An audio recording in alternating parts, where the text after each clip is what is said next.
Olá, sejam bem-vindos a mais uma edição do programa Bate-Papo com Sidney Fernandes, o que antes era o nosso Fagulhas de Luz especial, não deixa de ser especial, porque nesse sábado e no domingo, às 8h30 da manhã, a gente está por aqui somente no canal do YouTube, nesse bate-papo aqui, trazendo para vocês perguntas, respostas. Se você tem pergunta, você pode deixar nos nossos vídeos mais recentes e a gente traz em forma de programas para vocês aqui nas redes sociais de Sidney Fernandes, na 87, na Rádio SEAC, principalmente aqui no canal do YouTube. Sidney, a pergunta para dar início a esse bate-papo especial desse domingo é a seguinte: o Espiritismo acredita em céu e inferno como lugares reais? Seja bem-vindo a mais um bate-papo do domingo. Se a gente for considerar um local aprazível como a colônia Nosso Lar, um local que parece um céu, a gente pode até usar a terminologia. O que diferencia é que você não vai para esse lugar e vai ficar tocando harpa para o resto da eternidade.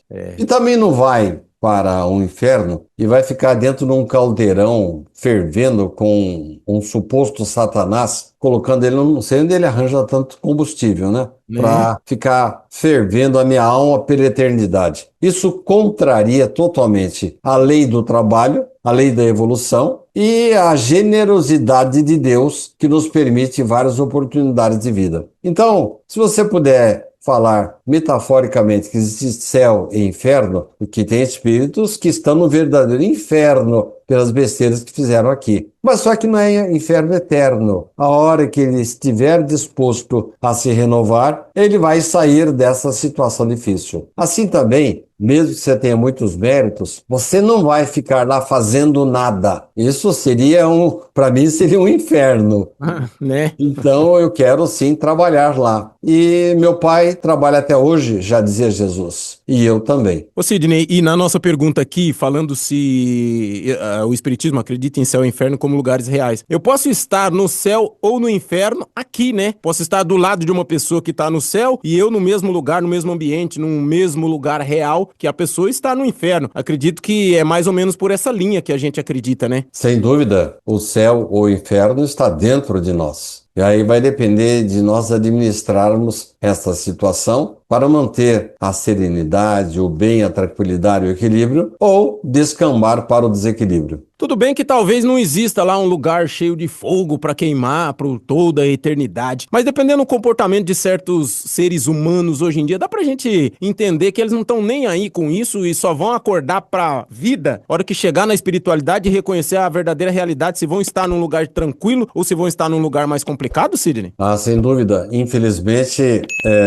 o que não falta é susto para chegar ao plano espiritual. Você achava que estava crente que estava abafando aqui, inclusive leva uma carta assim de recomendação para você ir para um lugar bem gostoso lá e a carta não é aceita. O que vai impor mesmo a sua posição, o modo de você sentir, é aquilo que você tem dentro de você. Há uma metáfora de que quando a gente desencarna, vem um espelho na sua frente. E aí, nessa imagem, nesse reflexo, mostra quem você realmente é, quem você realmente foi, o que você realmente fez. Aí caem as máscaras e a pessoa, como diria você, Theo, cai na real.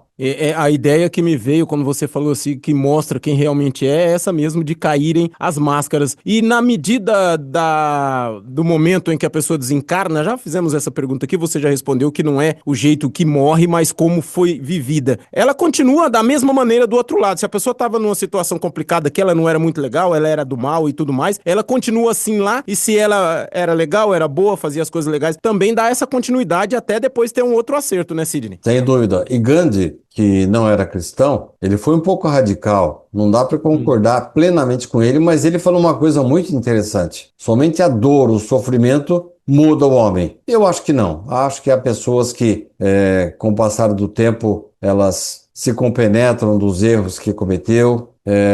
Eu mesmo sou um exemplo para mim mesmo. Eu não posso me queixar de dores, de doenças, de problemas sérios. Aquilo que eu sofri na minha vida foi porque eu semeei mal, porque eu fiz coisa que não era recomendável. Então eu fico com aquela ideia na minha cabeça para que eu não repita essas coisas que me trouxeram desconforto interior. Não foi propriamente uma dor, mas foi uma dor moral. uma dor moral que eu carrego comigo, para que eu, no futuro, não cometa as mesmas coisas. Então, Gandhi tem razão. Tem certas pessoas aí que só com muita dor, sofrimento, e precisa reencarnar com problemas físicos sérios. Essas pessoas são ferro frio, precisam do calor para que elas cheguem na situação correta. E às vezes uma encarnação não é suficiente. Não dá, Às vezes né? o indivíduo passa lá no plano espiritual 300, 500 anos e vem para cá e não está bom ainda do jeito que está. Ele tem que passar por mais dores. E há outras não, são mais maleáveis. Ô Sidney, a última pergunta para encerrar aqui o nosso programa de hoje, você contando aí sobre essas questões, né, de você agora ter passado por algumas enfermidades e percebe que você semeou lá atrás. Aí eu escrevi aqui até para não esquecer, dá para fazer tipo uma comparação no momento onde você ainda não tinha, ou talvez tinha, mas não usava todo o conhecimento, você achava que estava no céu, mas estava plantando uma coisa não tão legal e realmente você estava no inferno. E agora, para outras pessoas com dores e tudo mais, acha que está no inferno, mas já está se aproximando mais do céu com todo esse aprendizado. Dá pra fazer essa comparação de tipo, uma enganação? Não, eu tô no céu, mas eu tô fazendo só coisa errada, porque a hora que eu tiver lá na frente eu achar que eu tô no inferno, aí realmente eu estarei no céu. Dá pra usar essa ótica? Bem, você está insistindo na terminologia céu e inferno. Não, é só pra dizer a questão de sentimento, de É, sentimento estar bom ou estar ruim, né? Porque é, tá na pergunta só pra gente seguir aqui. eu entendo a sua metáfora. Eu entendo, Theo, que Deus me deu uma nova vida. Depois de, vamos dizer aí,